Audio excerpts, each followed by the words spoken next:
Hi, welcome to Recap Center. Today I'm going to explain a thriller action movie called Den Thieves. Watch out and take care. In the port, there's a car full of bank vans and the guard standing in front of the restaurant comes in to get food. A convict gang attacks them and the driver of the bank van rings the alarm. One of the gang members asked him to get out of the van but he refused. They broke the glass of the van and one of the guards was taking out his gun to shoot them. But one of the gang members shot him and killed the driver of the van. This man follows the gang and watches the road and tells them that the police is coming to them. They broke the glass of the van and put the guard in the trunk. They broke their van to hide the fingerprints but the police came to them and shot the police. But the police shot one of them and shot the police and killed them all. They took the bank van and left. This is Rye, the leader of the gang. He was very angry because one of his men shot the guard of the van. The driver told him that the one who shot the guard was Busco. Mac follows them and keeps them away from the police cars until they reach the garage where they store their guns and cars. Rye blames Busco for shooting the guard and asks him if Marcus is dead or alive. He tells him that the bullets came in the truck and he died. Levo tries to calm Rye down and Rye asks Busco to go back and watch the place and make sure that Marcus is dead and that the police will arrive in the investigations. Rye opens the bank van and it is empty and has no money.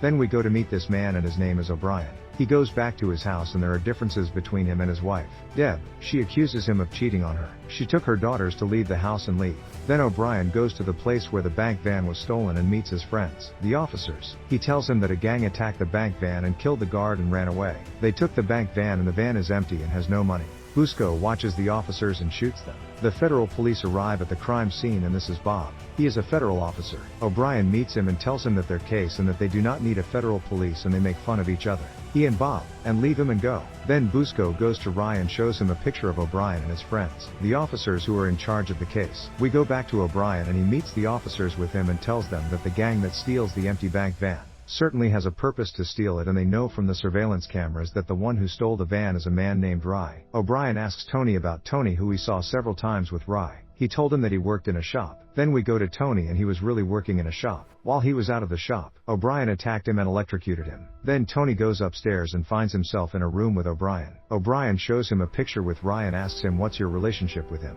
He told him that Rye comes to the shop a lot and he doesn't know anything else about him. O'Brien knows that Tony was previously imprisoned because of his car theft. When O'Brien found Tony and didn't want to tell the truth, Busco choked him and was going to kill him. Tony told him that he was the one who asked them about the car and the operations they were carrying out. O'Brien asked him why Rye stole the bank's car. He told him that he didn't know because the gang didn't want him to know anything about them. He told him that while he was in need of money, he met my friend Marcus and a guy named Busco in the shop. They offered me to join their gang and drive their car. I agreed. They asked about Rye. He told them that he was imprisoned in the federal prison. When he got out of the prison, I met him at Busco's house. I told them that Rye made me drive the car while he was with me to see if I would know how to drive from the police or not. I told them that Rye liked my performance in driving cars. A week later, I carried out the first robbery operation with them. It was a robbery of a shop. O'Brien asked him where the gang was taking their money. He told them that he didn't know where their money was. O'Brien asked Donnie to stay with Rye and the gang until they arrested them. They let Donnie go. Rye talked to Donnie and asked him to meet him again. Then Boraxio went to O'Brien's office and told him that Rye's fingerprints were on Marcus's body. He showed him all the operations that Rye carried out until he was imprisoned and got out of the prison. He told him that there was someone in the gang with him named Levo. He was a friend of Rye from school days. He was serving in the US Navy. He was also with someone named Busco. He was serving in the US Army. In addition to Donnie, he was a soccer player before he was imprisoned. Gus told them that the gang consisted of Army officers and athletes. Among the operations they carried out a bank robbery and escaped from the bank's health insurance network. O'Brien told them that Rye didn't kill the prisoners. He only killed the police officers. Then Rye met Donnie and went to the federal bank with Busco and Levo. He told them that they were going to steal the federal bank and told them that no gang was able to steal the bank before. Those who tried to steal it were arrested. The streets around the bank are all surveillance cameras. If these cameras captured someone passing by twice, the police will look for him. He told them that from the first floor there is a very high surveillance system. Anyone who enters the bank, the cameras capture him and look for him. He told them that the armored cars that transfer money to the bank enter from the back door and the money has a serial number on it. If it is stolen, they will know who stole the money. He told them that the bank receives the new money and the old money. He takes the old money and erases the serial number on it and cuts it in a money cutting machine and throws it in garbage cans. The bank is in contact with a company that transfers the money to the bank. He told them that the bank cuts $30 million. He told them that he will enter the bank with the car that he stole. After that, Donnie becomes a delivery worker in a restaurant. This restaurant delivers meals to the bank employees. He goes to O'Brien and his wife sends him an invitation to the court to divorce her. After that, Raby prepares the plan to enter the bank. He told them that the electricity cuts in the area where the federal bank is. At that time, the employees leave the money cutting room until the electricity returns, but the money cutting room cameras are still on. They have nothing to do with the bank's electricity. He told them that they will use electromagnetic electricity to disturb the money cutting room cameras. At that time, they steal the money and the money cutting room will be controlled by the banks. After that, Donnie goes to the bank to deliver the order. He enters the bank and the guards search him and give him the entry card to enter the bank. The guard gives him a card to enter and delivers the order to the employee. After that, he goes to the bathroom with a bag of food in his hand and puts it in the bathroom's lid and leaves the bank. O'Brien is Donnie's and sees him leaving the bank. O'Brien is confused and doesn't know what Ray is planning. After that, he goes to Levo's family and this is his daughter. This young man wants to marry her, so Levo takes him and they enter the room and the whole gang is inside. Levo doesn't want to marry his daughter, so he threatens him and this young man runs away to not marry his daughter. After that, Ray and the gang are having dinner in a restaurant and O'Brien goes to the restaurant behind them and goes to Donnie and sits with them and greets him. He does this to pressure Donnie to help them because he refused. Ray knows that O'Brien is an officer and he provokes them while they are sitting. But Gus takes O'Brien and Ray knows that there is something between Donnie and O'Brien, so he takes Donnie and goes to the garage where they meet and Levo sits and beats Donnie and Ray pulls out his gun to kill him, so Donnie tells him that O'Brien knows you all, and when he asked me about you I told him that I don't know anything and I really don't know anything about you because no one knows anything about me, so Ray doesn't want to kill him and tells O'Brien that they are going to do a surgery on Friday, and then O'Brien goes to his wife Deb and sits with her and wants to marry her, so O'Brien threatens him that if he comes to his daughters he will kill him, and he provokes them and beats them and leaves them, and then Donnie goes to O'Brien and tells him that Ray is going to do a surgery on Friday but he doesn't know where it is, so O'Brien goes to Ray and beats him, and Ray sees him and wants to show him that he beats fire very well and that in this way he is threatening him and leaves him, so O'Brien looks at Ray's and finds them all. Right then O'Brien goes to a party and Ray knows that O'Brien is a weak spot for girls, so he sends him a girl and they go to Ray's house, and O'Brien is surprised that Ray is in the house, so he knows that the girl with him is Ray, so O'Brien gets out and gets in his car and the girl with him tells him that Ray is going to rob a bank on Friday, and Ray tells her that he is going to do a surgery on O'Brien. Then O'Brien goes to his daughter to see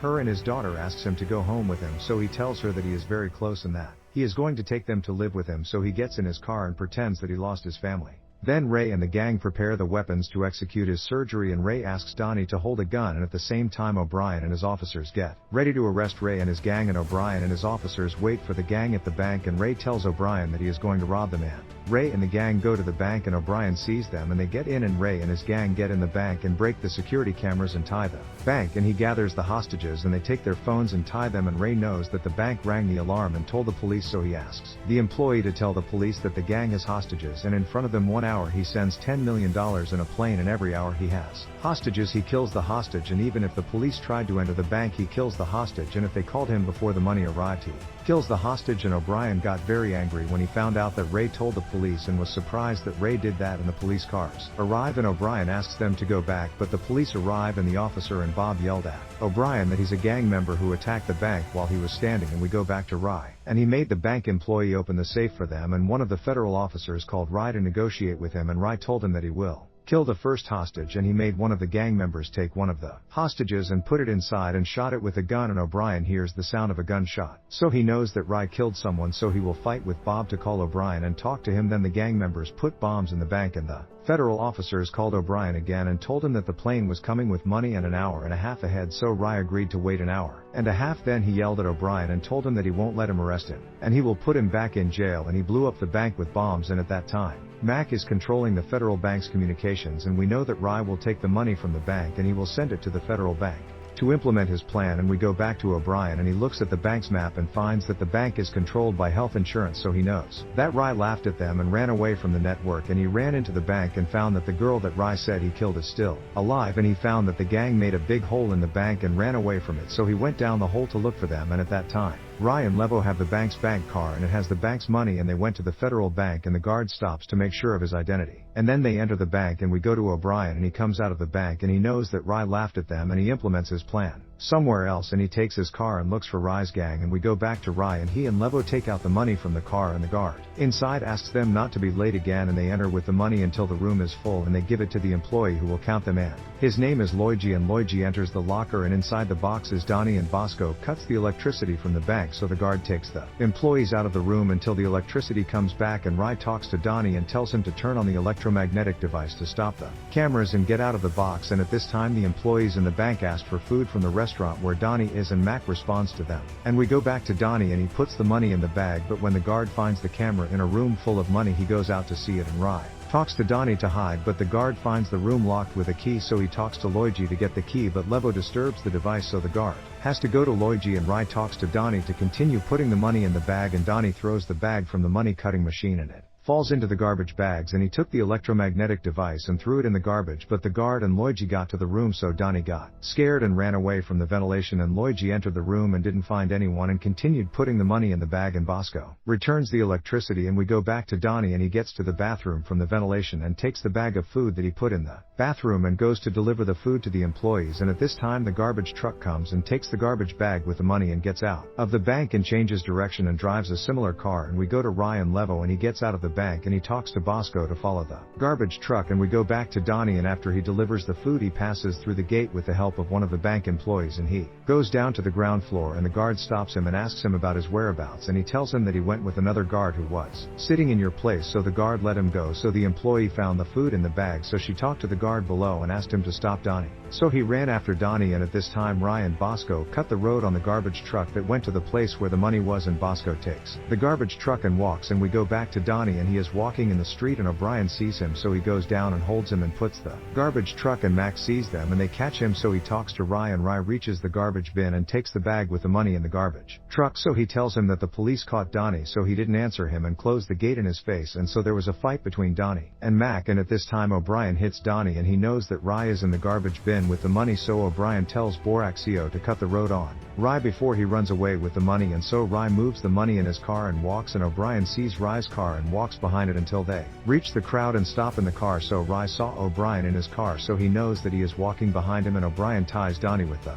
handcuffs and asks Gus and Merv to get ready to attack Rye, and they get out of the car, and Rye takes his gun and gets out of his car with Levo and Busco, and the people in the car start running, and Rye, when O'Brien gets close to him, shoots him, and Boraxio gets hurt, so O'Brien shoots the man, asks Gus and Merv to go around the side street to catch Rye, and Donnie stays with him, and O'Brien kills Busco, but Rye hits Donnie in the leg and he runs, and Levo, so Gus sees them and they run, so Levo hits Levo in the neck, and Merv hits Rye, so Rye hits him and he runs, and O'Brien runs, so Rye shoots him in the hand, so O'Brien makes Rye jump, so they shoot him in the chest, but he didn't die and he hides behind the car, so O'Brien passes the wall, so Rye shoots him, so he hides behind the car, but Rye's gun ran out, so O'Brien shot him and he died. Then he goes back to his car and sees Donnie ran away, so he looks at Rye's money and sees the bag empty and has no money. Then O'Brien goes to the store where Donnie used to work and sees a swing and sees him and Mac when they were playing football, so he goes out and sees the bank, so he knows that Donnie planned to steal the bank and that Donnie stole a card from the bank and entered the bank, and we know that Donnie drew the bank map and showed it to Rye, and he agreed to steal the bank